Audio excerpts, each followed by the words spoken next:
श्री कृष्ण ने कहा, मानव शरीर इच्छाओं का घर है। जय श्री राम। तो मैं नीतू पांडे यूट्यूब चैनल पर आप सबका स्वागत करती हूँ। इस कथा का वर्णन श्रीमद् भागवत में मिलता है। कहते हैं, भगवान श्री कृष्ण स्वयं कहते हैं कि हे अर्जुन, मानव शरीर इच्छाओं का घर है। इच्छाएं जो मनुष्य की कभी पूर्ति नहीं हो सकती हैं। एक इच्छाएं समाप्त होती नहीं है कि दूसरी इच्छा घर कर जाती है। यही नहीं, इच्छाओं की पूर्ति करते करते आदमी थक जाता है और थकते थकते वह अपने जीवन में ऐसे लीन हो जाता है जैसे उसे किसी चीज़ की परवाह और खबर ही ना हो। इच्छाओं की पूर्ति के लिए जाने वह किस किस कार्य को किस किस तरीके से करता है, यानी कि हर गलत कार्य को सही करने की कोशिश करता है। अपने आप को जीवन में रंग डालता है उस गलत कार्य को सही करने में, लेकिन उसे ये बात पता ही नहीं है कि इच्छाओं की पूर्ति कभी नहीं हो सकती है। इच्छाएं एक समाप्त होती हैं तो दूसरी जन्म ले लेती हैं और दूसरी समाप्त होती है तो तीसरी जन्म ले लेती हैं। इच्छाओं के लिए मनुष्य के जीवन में हमेशा जगह बनी रहती है, वह कभी समाप्त नहीं होती है और मनुष्य इसे समाप्त करना भी नहीं चाहता है, क्योंकि माया रूपी अंधकार में वो इस तरह से उलझा रहता है कि सभी इन इच्छाओं की पूर्ति के लिए जोड़ और तोड़ में लगे रहते हैं। किसी को अपने पुत्र की इच्छा पूर्ति करनी है, किसी को पत्नी की, किसी को माता की, किसी को बहन की, किसी को आस पड़ोस की, किसी को अपने स्वयं की। और जब ये इच्छा पूर्ति नहीं होती है तो मनुष्य अहंकार में डूबने लगता है। अहंकार जो उसके विनाश की पहली सीढ़ी होती है। पहली सीढ़ी तो इच्छा ही है। जो अपने इच्छाओं पर अंकुश नहीं लगा सकता है वो अपने अहंकार पर भी अंकुश नहीं लगा सकता है, क्योंकि जहाँ इच्छा की समाप्ति होती है मनुष्य का अहंकार वहीं समाप्त हो चुका होता है। श्री कृष्ण भगवान कहते हैं, हे अर्जुन, मैं हमेशा ही कहता हूँ कि मनुष्य को अपने जीवन को हमेशा सरल और सुगम तरीके से जीना चाहिए, ताकि इच्छाओं पर नियंत्रण बना रहे। जो लोग अपनी इच्छाओं पर नियंत्रण कर लेते हैं ना, वही जीवन में सबसे सुखी मानव कहलाते हैं। और मनुष्य को ये बात पता होनी चाहिए कि मनुष्य के जीवन का आधार मैं हूँ और उसका अंतिम लक्ष्य भी, क्योंकि जो मुझे पाने के लिए अग्रसर होता है मैं उसका साथ हमेशा देता हूँ। लेकिन जो अपने आप में ही डूबा रहता है, अपने आप में ही लीन रहता है, वह मुझे पाने की चाह नहीं रखता है, तो मैं उसकी ओर आता भी नहीं हूँ। क्योंकि जब तक तुम मुझे पुकारोगे नहीं, जब तक तुम मुझे बुलाओगे नहीं, तब तक मैं तुम्हारे पास नहीं आऊँगा। क्योंकि बिना बुलाए मैं किसी के पास नहीं जाता हूँ। तुम्हें जो मुझे पुकारना होगा, मुझे बुलाना होगा। मैं जीवन के इन रहस्यों को तुम्हें इसलिए समझा रहा हूँ कि आने वाले समय में लोगों को इस बात का पता चले कि मनुष्य जीवन बड़ा ही दुर्लभ है और कठिन भी। यह जीवन 84 लाख योनियों की आखिरी योनि में मिलती है और मनुष्य इसमें भटकने के लिए अपने आप को तड़पाता रहता है, जीता रहता है, जाने क्या क्या करता रहता है। इस जीवन में उलझ कर रह जाता है और बार बार जन्म और मृत्यु के चक्र में फंसा रह जाता है। इस चक्र से निकालने के लिए ही मैं तुम्हारे पास आना चाहता हूँ और बार बार आना चाहता हूँ, लेकिन तुम अपने अंतरात्मा की आवाज़ को यूँ नकार देते हो जैसे उसने कुछ कहा ही ना हो। वह तुम्हें बार बार कहता है, अरे तुमने गलत किया है, ये कार्य मत करो, लेकिन तुम कहते हो हाँ मैंने तो सही कर लिया है। लेकिन फिर वही अंतरात्मा तुम्हें फिर से पुकारती है, अरे तुम गलत क्यों कर रहे हो, मत करो, यह गलत करने से तुम्हारा नुकसान हो जाएगा, तुम ईश्वर से दूर हो जाओगे। लेकिन मनुष्य फिर भी नहीं समझता है और इस बात को वह बार बार कहता चला जाता है।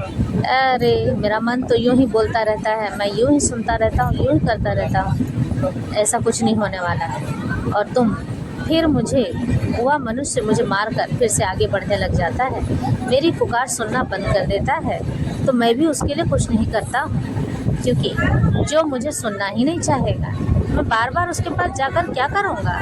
और वह अंधकार में डूबा चला जाता है। जिस घड़ी फिर मुझे वह विहल होकर पुकारता है तो मैं उसके लिए अपने दोनों बाहें फैला देता हूँ। मनुष्य के जीवन को सुगम और सरल बनाने के लिए मैंने कई रास्ते बना रखे हैं। इन रास्तों में चलकर मनुष्य अपना जीवन धन्य कर सकता है। हे अर्जुन, मनुष्य को हर पल हर घड़ी मेरा चिंतन स्तवन करते रहना चाहिए, ताकि वह इस माया से बाहर निकल सके। माया ऐसी है कि पिता को पुत्र के प्रेम में उलझा देती है, पति को पत्नी के प्रेम में उलझा देती है और इसे माया से निकलने नहीं देती है। माता को पुत्र के प्रेम में उलझा देती है और यह कभी भी इससे बाहर नहीं निकल सकते हैं। हे अर्जुन, जीवन को अगर पाना है, सरल तरीके से जीना है और जीवन में सुख समृद्धि आपके पास बनी रहे, इसके लिए यत्न और प्रयत्न मनुष्य तो हमेशा ही करता है, लेकिन वास्तविक में आपके पास जीवन में यश, कीर्ति, धन संपदा बनी रहे, इसलिए गरीबों की हर पल मदद करती रहनी चाहिए। जो लोग इन चीज़ों को पाने में असमर्थ हैं, उन्हें हमेशा ही पाते रहना चाहिए। जो लोग जीवन के इस उद्देश्य को नहीं समझते हैं, उन लोगों के लिए कुछ भी कह पाना मुश्किल है। हे अर्जुन, जीवन का भाग्य मनुष्य अपने हाथों से बदल सकता है। वह चाहे तो कुछ भी कर सकता है। उसी के हाथ में जीवन और मृत्यु भी है, उसी के हाथ में धन संपदा, यश, कीर्ति भी है।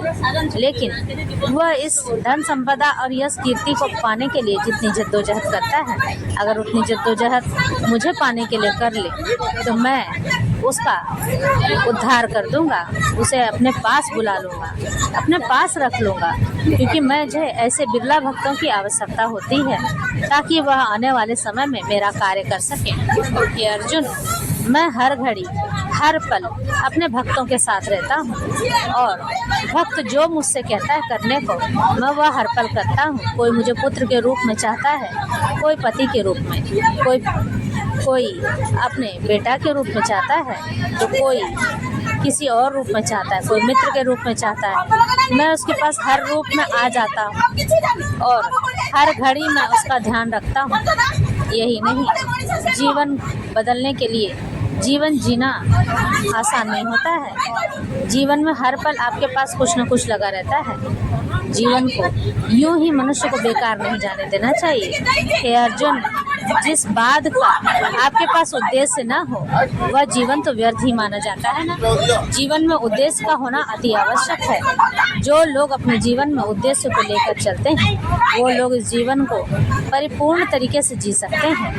हे अर्जुन, मैंने यह बात सर्वथा कही है कि मनुष्य को अपने जीवन में हमेशा ही सुगम और सरल मार्ग अपनाते रहना चाहिए ताकि वह सही तरीके से जीवन जी सके। झूठ कम बोलना चाहिए, पाप कम करने चाहिए, लोगों की सहायता अधिक से अधिक करनी चाहिए। जीवन तो यूं ही चलता रहता है और जीवन में आपकी सहायता करने के लिए कोई नहीं आएगा मेरे सिवा, इसलिए मेरा स्तवन और चिंतन हर घड़ी हर पल करते रहना चाहिए। मैंने हमेशा ही अपना हाथ फैला कर रखा है, बाहें फैला कर रखी हैं कि तुम जिस घड़ी मुझे पुकारो, मैं तुम्हें अपने बाहों में भर लूँगा और तुमसे अति प्रेम करूँगा। मैं यूं ही नहीं कहता हूँ, मैं चाहता हूँ कि तुम सुखी रहो, संपन्न रहो और हमेशा मेरे प्रेम से बंधे रहो। इस तरह से यह कथा यही संपन्न होती है।